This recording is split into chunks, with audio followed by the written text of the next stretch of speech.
রাজধানী ঢাকায় বিভিন্ন ধর্মাবলম্বীদের মাঝে শীতবস্ত্র উপহার প্রদান করেছেন বাংলাদেশ জামায়াতে ইসলাম। এ সময় প্রায় 500 শতাধিক সনাতনী ধর্মাবলম্বীদের মাঝে শীতবস্ত্র উপহার প্রদান করা হয়। প্রধান অতিথি নুরুল ইসলাম বুলবুল বলেন, বাংলাদেশ জামায়াতে ইসলাম কোনো সংখ্যালঘু সংখ্যাগুরু চিন্তা করে না।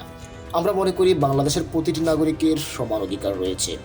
আমরা হিন্দু, মুসলিম ও অন্যান্য ধর্মাবলম্বীরা সকলে হাতে হাত রেখে কাঁধে কাঁধ মিলিয়ে এই নতুন বাংলাদেশ বিনির্মাণে এগিয়ে যাব। এখানে কাউকে ছোট করে দেখার সুযোগ নেই। আমরা সবাই সমান, সকলের অধিকার সমান।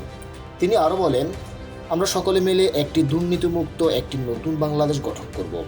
বিগত দিনে আমাদের 5,000 অধিক কর্মীকে হত্যা করা হয়েছে। 14 জন শীর্ষস্থানীয় নেতাদের ফাঁসি দিয়ে হত্যা করা হয়েছে। আমাদের নিবন্ধন কেড়ে নেওয়া হয়েছে। আমাদের নেতা কর্মীরা বনে জঙ্গলে ঘুরে বেরিয়েছিলেন। আর এত কিছু পরেও দেশের ক্লান্তি লগ্নে সাধারণ মানুষের বিপদ আপদে দলের কেন্দ্রীয় নির্দেশে আমরা দুস্থ অসহায় মানুষের পাশে দাঁড়িয়েছিলাম এবং থাকব।